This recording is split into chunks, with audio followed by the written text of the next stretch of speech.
Hello guys, welcome to Autograd from scratch.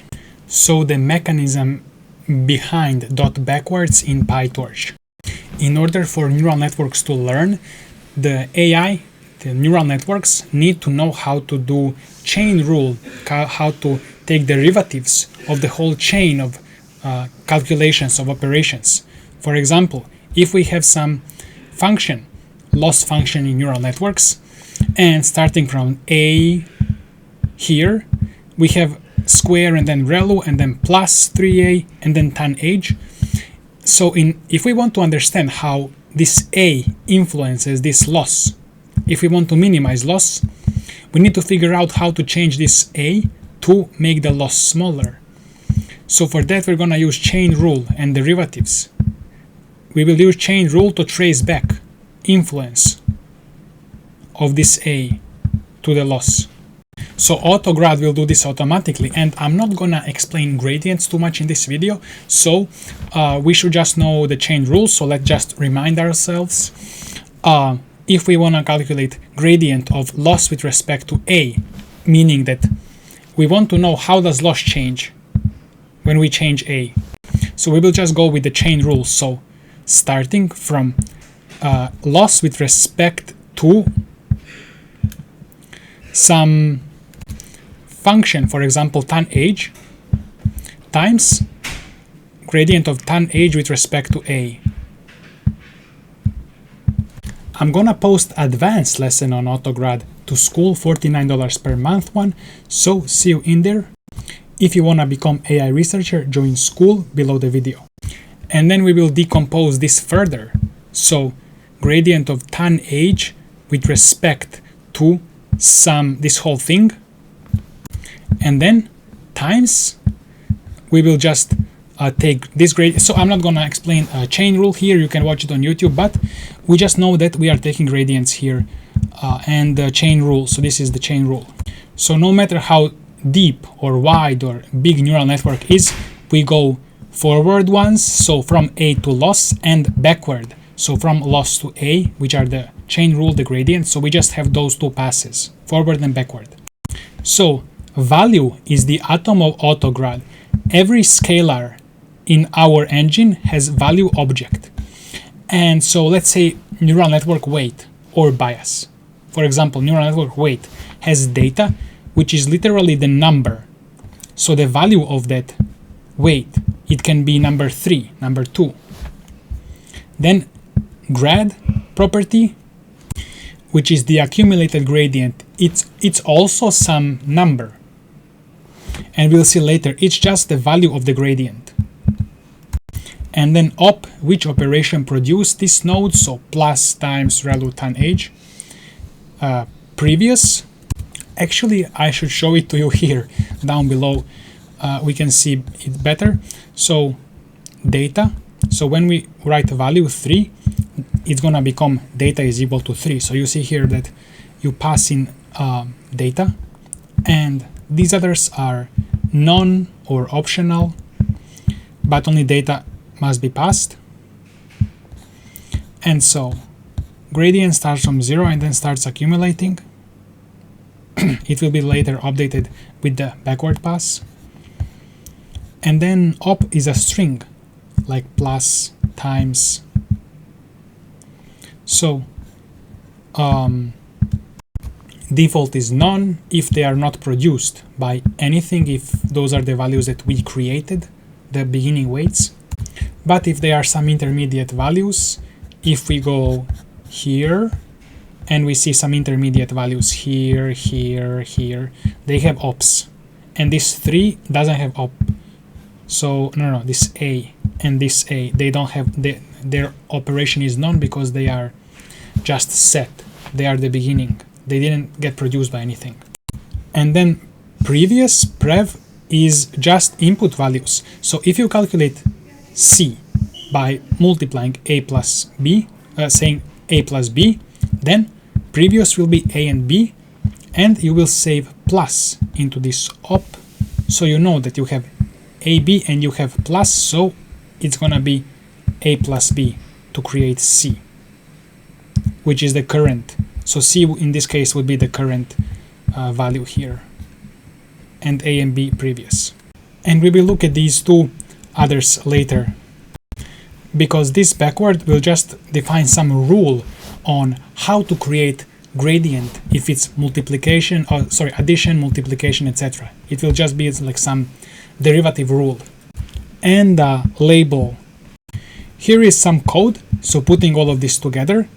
GitHub link below. Also in school, I'm gonna record more videos explaining all of this.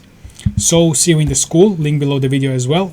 So now let's actually scroll down a little bit, because here I have this addition, multiplication, implementations of the backward, but I'm gonna explain that later because now we just explained this. So let's scroll down. Let's skip down to addition and multiplication part. So when you compute a plus b, the derivative of the output with respect to either input is 1. That's the classic derivative. So derivative of output with respect to a is 1. Which means if you change a by 1, if you increase a by 1, output will increase by 1 as well, which makes sense. You are now increasing this by 1, so this will also increase by 1. Simple addition. So we will just implement this exact thing into code, into this backward. So it's just going to be explained here below if you don't understand this code. So other is, so if you have, for example, a, if your value is a, then other would be the b. It's the other value that's participating in this part of the calculation, for example, addition. So the other must be instance of value as well. Otherwise, we will convert it into value if it's not instance of value. If someone writes a plus 5, the 5 is plain int, so value 5 will convert it into value, this value object. And then we have this out, which is actually here. So we will say value class and pass in data, which is a, plus other, which is whatever b. Operation is plus, and now out is gonna have previous. So previous of out will just be this a and this b. So self and other. Those are the values that create this out. Now this part may be a bit confusing. So self grad plus equals out grad. So gradient of the a will be added. So it will just be, we will add gradient of output to this gradient of a and gradient of b as well. It's a bit confusing. So because the local derivative is 1, it's addition. Each input gets 1 times out grad, which is out grad. So let's see some examples because it's confusing a bit.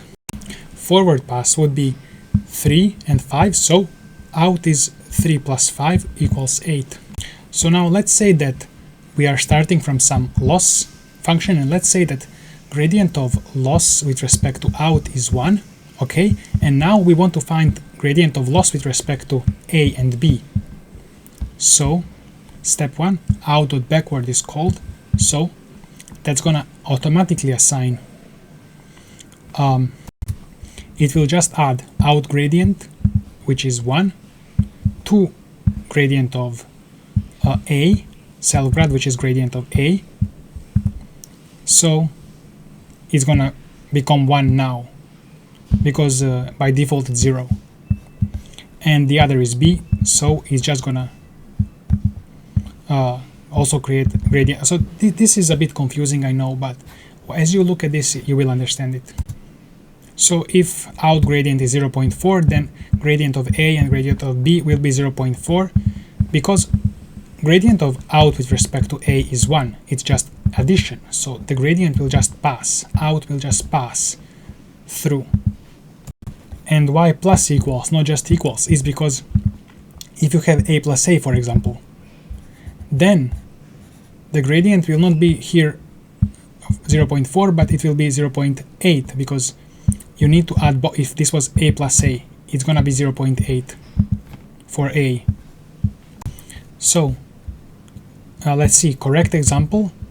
If we have a plus a, so path 1, a is left input, so gradient is 1, and a is right input, so gradient is going to be plus equals out gradient, so it's not going to be 2 because it's 1 plus 1. And so correct gradient of a plus a with respect to a is 2. Correct, so it's a plus a is 2a, with respect to a it's 2. What about multiplication? So out a times b, so gradient of out with respect to a is equal to b, which means by changing a by 1 changes out by b, because you are going to multiply by b once more here if you increase a by 1. You can read this example. Now guys, you're gonna have to maybe copy this into ChatGPT or ask it a bit to explain gradient of multiplication, practice a bit. So I'm gonna skip down and go on to next lesson. So for ReLU activation function, which passes positive values and kills negative values to 0, in the forward pass, like this, the gradient is gonna be a gate. So 1 if input was positive and 0 if input was negative. That's why we have this kind of gating mechanism. So I have some examples here if you want to dive deeper. Usually these activation functions, you kind of just need to know what their gradients are. You can also derive it yourself if you want to understand it better. In university we just learned derivative of tan h and you just memorize it, but you can also derive it if you want, but you will not need to know this, so maybe you don't need to know this. If it's interesting, learn it though. So that's gonna be it for the basics. There is some extra stuff if you are interested in reading down below, and visit the school community to become AI researcher. This premium plan, $49 per month. I'm gonna create a new video continuation on this, explaining advanced Autograd concepts and giving you some Python files, as well as lessons and video lessons, detailed lessons on deeper understanding of Autograd and what AI researchers that do this and engineers usually use. Thank you for watching. You can join school to become AI researcher, and see you in the next video.